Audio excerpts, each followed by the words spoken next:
नमस्ते, मी प्राध्यापक आसावरी शेवाळे. मी आज तुम्हाला एम.कॉम सेकंड सेमिस्टर 4 ला जो 100 मार्कांचा प्रोजेक्ट आहे त्याबद्दल तुम्हाला माहिती सांगणार आहे. तर आपल्याकडे जो विषय आहे ॲडव्हान्स बँकिंग अँड फायनान्स चा 8वा पेपर, तसाच दुसरा त्याला ऑप्शन आहे ॲडव्हान्स मार्केटिंग चा 8वा पेपर. तर या पेपरसाठी 100 मार्कांचा प्रोजेक्ट हा तुम्हाला या 4th सेमिस्टरमध्ये असणार आहे. या विषयाची कोणतीही इंटरनल एक्झाम, विद्यापीठाची एक्झाम किंवा कुठलीही असाइनमेंट्स, पीपीटी प्रेझेंटेशन हे तुम्हाला नसणार आहे. डिरेक्टली 100 मार्कांचा हा प्रोजेक्ट या 8व्या पेपरमध्ये तुम्हाला कंप्लीट करायचा आहे.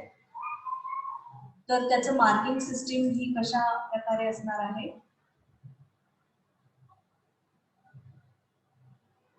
हा जो फुल प्रोजेक्ट रिपोर्ट तुम्हाला तयार करायचा आहे तो फुल प्रोजेक्ट असणार आहे 40 मार्क्ससाठी. त्यानंतर त्याचं सिनॉप्सिस इंटरनल असेसमेंटसाठी तुम्हाला तयार करायचं आहे,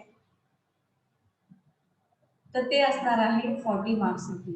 आणि ह्या वरती जी व्हायवा होणार आहे ती व्हायवा 20 मार्काची असेल.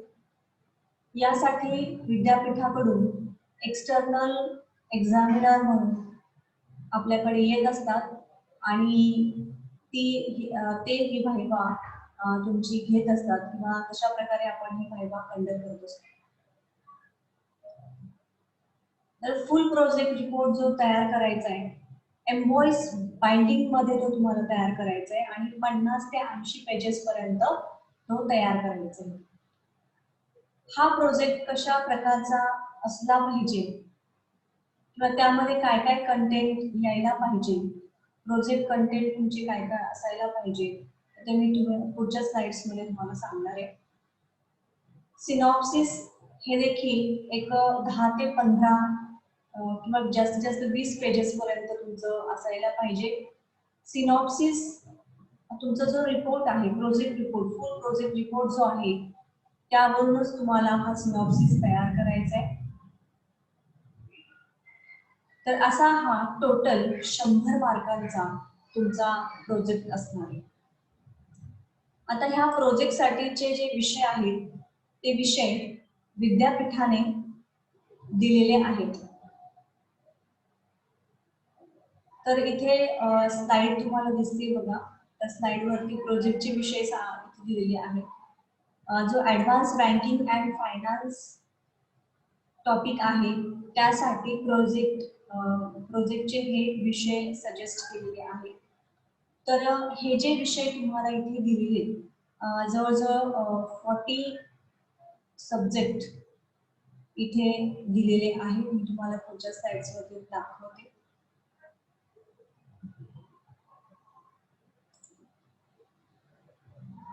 हे बघा इथे हे काही दिलेले आहेत, जसं की study of foreign banks, branch working in India, study of self help group in Maharashtra, study of stock exchange, असे काही विषय इथं मेन्शन केलेले आहेत.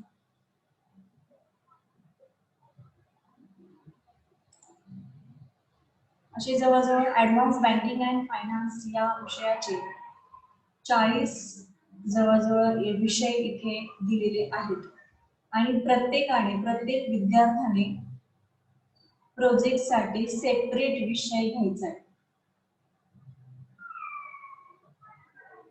प्रोजेक्ट कुणाचाही सेम नको, प्रत्येकाचा प्रोजेक्ट हा वेगळा पाहिजे. त्यानंतर पुढचे जे सब्जेक्ट आहेत ते मार्केटिंग साठी दिलेले आहेत. 17 सब्जेक्ट मार्केटिंग साठी दिलेले आहेत, ॲडव्हान्स मार्केटिंग अँड मार्केटिंग साठी. तर इथे देखील जे मार्केटिंगचे विद्यार्थी असतील प्रत्येकाने सेपरेट विषयावरती प्रोजेक्ट करायचा आहे. हे इथे काही विषय आहेत स्क्रीनवरती तुम्हाला इथे दिसत आहेत. त्यानंतर पुढे बघूयात आपण की हा जो प्रोजेक्ट रिपोर्ट तुम्हाला तयार करायचा आहे त्यामध्ये कुठले कंटेंट असायला पाहिजेत.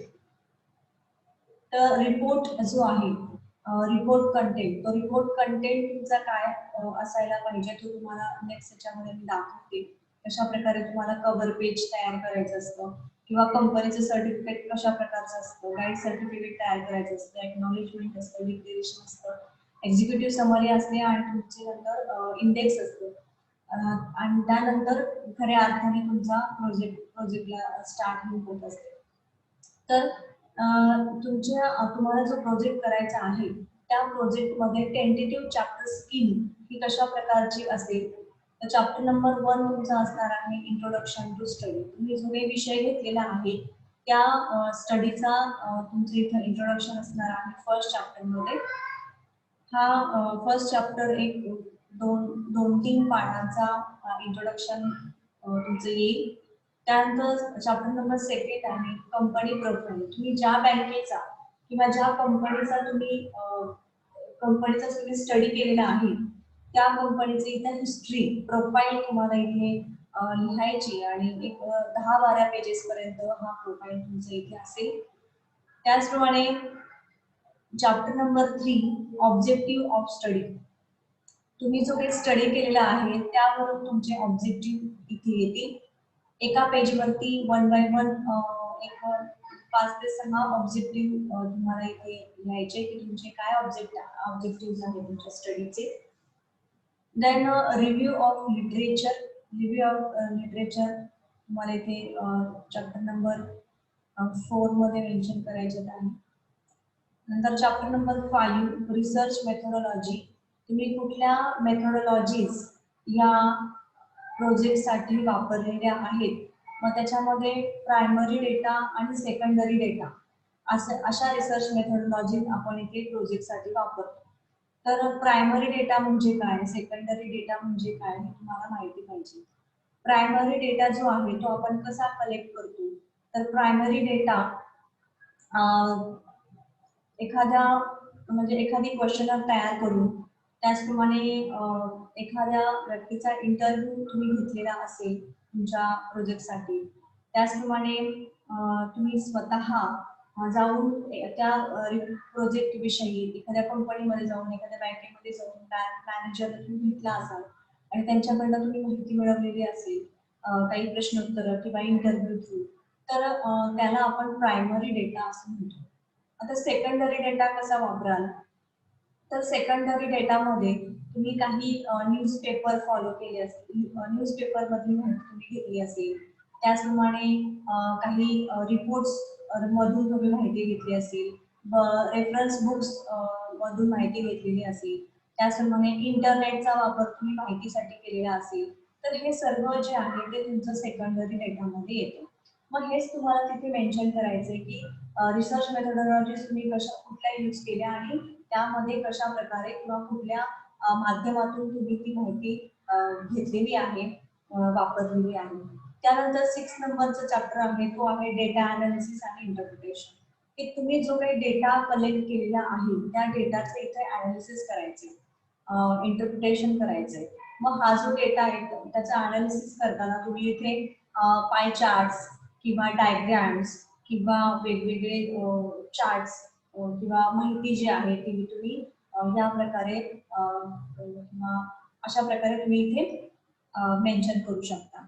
त्यानंतर चॅप्टर नंबर 7 असेल तो असेल ऑब्झर्वेशन्स. की तुम्ही जो काही स्टडी केलेला आहे, जो काही डेटा कलेक्ट केलेला आहे आणि त्या डेटाचा तुम्ही अनालिसिस केलेला आहे तर त्यावरून तुमचे ऑब्झर्वेशन्स काय आहेत, तुम्ही काय त्याच्यातून शोधलं, काय फाइंडिंग्स तुमचे आलेले आहेत ते एका पेजवरती तुम्हाला मेन्शन करायचंय. आणि सगळ्यात शेवटी आहे ते म्हणजे कन्क्लुजन अँड सजेशन्स. तर कन्क्लुजन तुमचं का ओव्हरऑल त्या स्टडीवरनं काय कन्क्लुजन तुमचं निघालेलं आहे आणि तुम्हाला काही सजेशन्स द्यायचे असतील तर त्या सजेशन्स तुम्ही 1 बाय 1 अशा ह्या देऊ शकता. आणि मी इथं आणखी शेवटी तुम्हाला आणखी एक चॅप्टर इथे तुमचं येईल तो म्हणजे बिब्लिओग्राफी. मी इथं मेन्शन नाही केलाय, परंतु बिब्लिओग्राफी देखील तुम्हाला इथे मेन्शन करायची आहे चॅप्टर नंबर 9 म्हणून, की ज्यामध्ये तुम्ही जिथून जिथून रेफरन्स घेतलेला आहे, मोठी वेबसाईट्स असतील, बुक्स असतील, रिपोर्ट्स असतील, तर त्याचा रेफरन्स तुम्हाला त्या बिब्लिओग्राफीमध्ये द्यायचा आहे. तर अशा प्रकारे हा तुमचा 50 ते 80 पेजेस पर्यंतचा प्रोजेक्ट हा असणार आहे. तर इथे वरती मी जे म्हटलंय की रिपोर्ट कंटेंट्स, आता हे कव्हर पेज फर्स्ट आहे. कव्हर पेज, मग हे कव्हर पेज कसं असेल तर ते मी नेक्स्ट स्लाइड मध्ये तुम्हाला दाखवते. तर इथे बघा,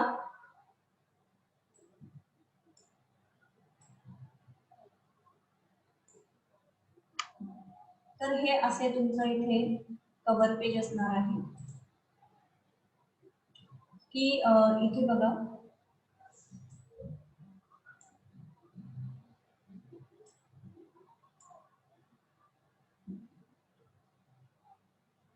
हे कव्हर पेज आहे.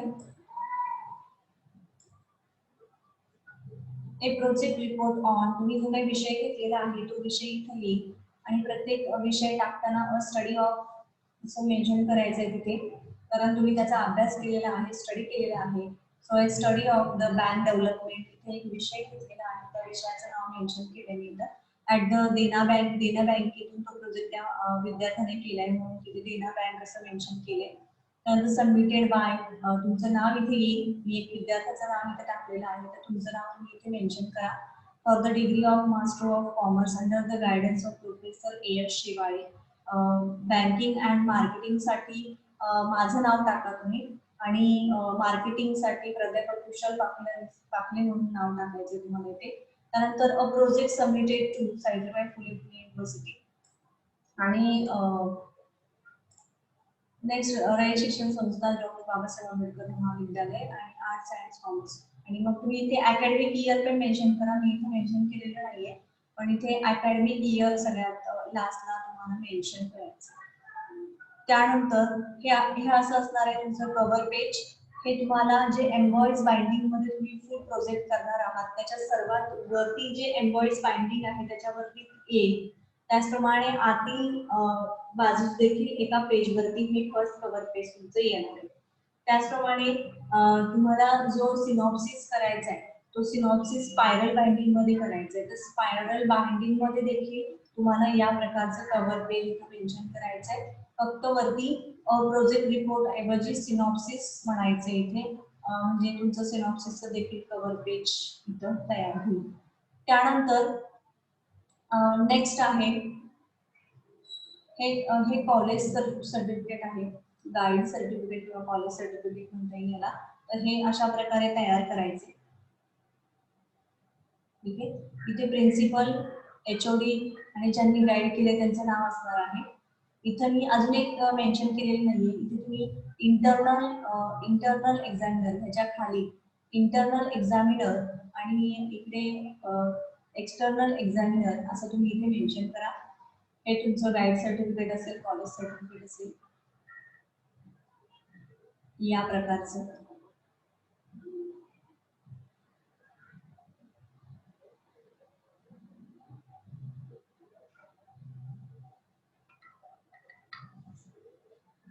त्यानंतर नेक्स्ट स्लाइड आपण घेऊया.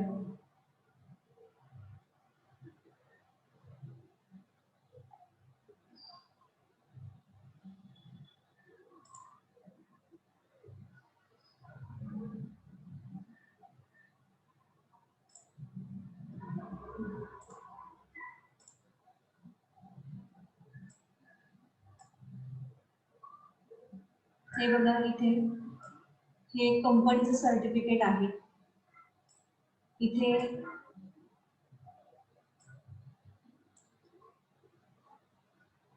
या प्रकारचं तुम्ही कंपनी सर्टिफिकेट प्रिपेअर करायचे. तुम्ही तयार केलं तरी चालेल आणि सही शिक्का फक्त त्या बँकेकडून किंवा जे काही कंपनी असेल त्यांच्याकडनं तुम्हाला सही आणि शिक्का त्यांचा घ्यायचा आहे की तुम्हाला त्यांनी गायडन्स केलंय प्रोजेक्ट तयार करण्यासाठी. त्यानंतर डिक्लेरेशन आहे इथे. हे बघा, हे सर्टिफिकेट आहे. हे सर्टिफिकेट तुम्ही इथं ब्रांच मॅनेजर सही शिक्का त्यांनी गायडन्स केल्याबद्दलचं आहे. इथे त्यांचा लोगो वरती घेतला तरी चालेल. त्यानंतर पुढे इथे डिक्लेरेशन आहे तुमचं की तुम्ही हा अंडर गायडन्स प्रोजेक्ट केलेला आहे, टीचर गायडन्स. त्यानंतर या प्रकारचं हे तुमचं डिक्लेरेशन तुम्ही तयार करायचंय, खाली तुमची इथे सही येणार. त्यानंतर एक्नॉलेजमेंट तयार करायचे याप्रमाणे. त्यानंतर पुढे असेल इंडेक्स. इंडेक्स याप्रमाणे येईल तुमचा. इंडेक्स असणारे सिरियल नंबर, चॅप्टर आणि पेज नंबर मेन्शन करायचे, कुठल्या पेज वरती काय काय घेतलेलं आहे.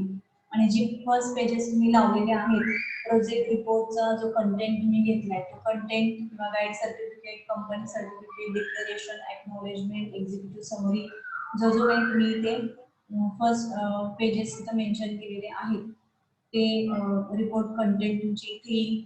आणि त्यानंतर तुमचे जे चॅप्टर्स आहेत त्याला सुरुवात होईल. मग ह्या चॅप्टर मध्ये तुम्ही काय काय घेतलेले ते सब पॉइंट्स इथे मेन्शन करू शकता.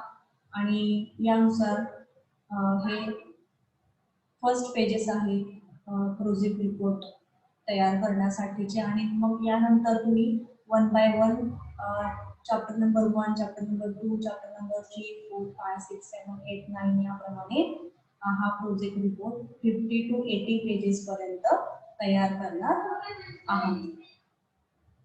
ओके, याची सॉफ्ट कॉपी तयार करायची आणि त्यानंतर मग सॉफ्ट कॉपी चेक झाल्यानंतर हा जो प्रोजेक्ट आहे तो तुम्हाला इथे एम्बॉस बाइंडिंग साठी टाकायचा आहे. ओके, तर नक्कीच तुम्हाला याचा उपयोग हा प्रोजेक्ट तयार करण्यासाठी होईल. धन्यवाद.